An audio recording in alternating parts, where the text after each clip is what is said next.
What on earth is this? Jake in a scout chopper? Yeah, I know, you guys are probably like, I never thought I'd see the day. Is this an April Fool's video? No, it's not an April Fool's video, I promise you. I am actually flying the scout choppers. And, you know, I've been trying to get back into chopper piloting. You guys know, if you've been around my videos for a while, I've always been a big fan of the choppers. They're my favorite vehicles in Battlefield 3, hands down. Now, I've never really been that big on the scout chopper. I've always been more of an attack chopper guy, even the transport heli. I've always enjoyed using those as well, but lately I've had the itch to use the scout chopper, and that's because, you know, the in-game maps, there's a lot of emphasis on capture the flag, and they're small, and I find the scout choppers can do a lot of work, as is evident of these first couple of clips you'll see here. Yeah, I'm taking a beating in the beginning. Yeah, I'm not that good of a pilot. I'm trying to get better with the scout chopper. It's a different mindset than with the attack chopper.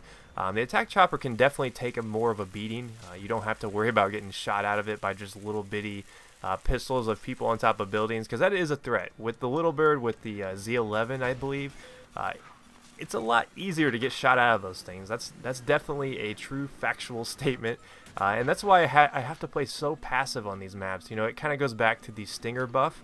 The Stingers are a big deal. Stingers, SOFLAMs, you know, the AA Jeeps, those things will lock onto you as soon as you come out of the spawn. So there's definitely a lot of variables that you have to keep an eye on when you're flying these scout choppers, especially on the in-game maps, even some of the armored kill maps.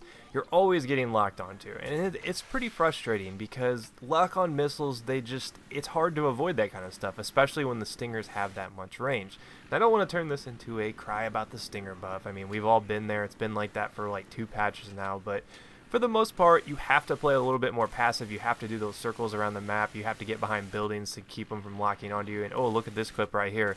They think they're going to get this flag back, and I have different, I have a different goal in mind as I bop them all on the head. So that was a pretty good clip. I probably should have saved it for a montage, but being my best Little Bird clip of all time, and I'm doing a Little Bird video, I could not resist but putting it in this particular video. So yeah, pretty good clip. I am proud of that one, I'm not going to lie. But you may notice that I'm using the guided missile over the anti-air missile. Especially on Nebadon Flats, the only other air threat is the other scout chopper, and that's pretty easy to shoot down with your main gun. So I find the ground missiles, the guided missiles, since you can lock on the ground targets, much more advantageous. You can take out enemy dirt bikes, you can take out enemy tanks much easier, and if someone's got a SOFLAM up, you can actually take out enemy aircraft. So I find it to be a lot more useful. I know a lot of people do prefer the AA missile. I mean, I mix it up every once in a while. If I'm playing an Operation Riverside where there might be attack choppers, sometimes, yeah, I will switch onto the AA just because attack choppers can take you down pretty quickly, and I find the AA kind of just keeps them pushed back a little bit. But I've been having a lot of fun in the Little Bird. I like it a lot better than the Z11 just because I like to say the word Little Bird, as you may notice. But I'm really not that good at them. I think my time off from playing in the choppers has gotten me pretty rusty, as you see me bash into that pole right here. But I'm getting back into it. I'm finding my groove again. And like I said, I was never really big on the scout choppers. I was always more of an attack chopper guy. But like I said, it does take a different mindset. I think when I go into these scout choppers, I'm like, okay, well, I'm going to do a pass and I'm going to circle back around here. Because I know that more times than not, I'm going to get locked onto, especially with the prevalence on the in-game maps of the AA Jeep.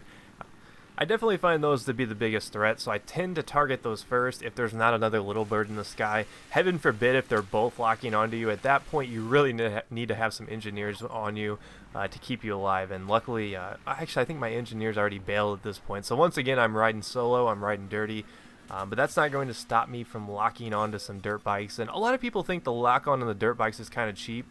I think it's true with javelins. I definitely think javelins are a cheap way to go about it. If you're still trying to unlock your S-TAC and you need to destroy 20 vehicles, the easiest way to do it, even though it is kind of douchey, is with the javelins because they can lock onto it. But I don't really have a big problem with the scout choppers doing it. I mean, that's just part of the game, vehicle versus vehicle. But who knows? I mean, they move so quickly, it's kind of hard to lock onto them if you're anything other than something up in the sky. I know a lot of people do get annoyed with it, but I've been thinking a lot lately about Battlefield 4, since we are getting a lot of news on Battlefield 4, and I'm trying to think, like, what capacity will scout choppers return in Battlefield 4, because I've always felt like they were the most underpowered vehicle as far as air goes, because they're so easy to shoot down. Now, like I said, if you get a team of 3 other engineers in there repairing it, keeping you alive, it's much easier. As you see me get disabled in the air, I'm repaired back. I regained my form here, and I'm back in the fray. So it is really important to have engineers, but there's no doubt that they're definitely underpowered when it comes to attack choppers. Somehow I won that battle. I got to thank my engineer there, because I didn't think there was a hope in the world that I would recover from getting disabled that first time. But luckily he didn't actually hit my my player. He actually was just shooting the Z11 itself, because we are in the Z11 now, unfortunately. So I've had to give up on my little bird, but you can't always be in the little bird. If you're on the Russian side, you have to fly in the Z11, but that's okay, because they basically perform exactly the same. But there's no doubt that Scout Chopper is the weakest air vehicle.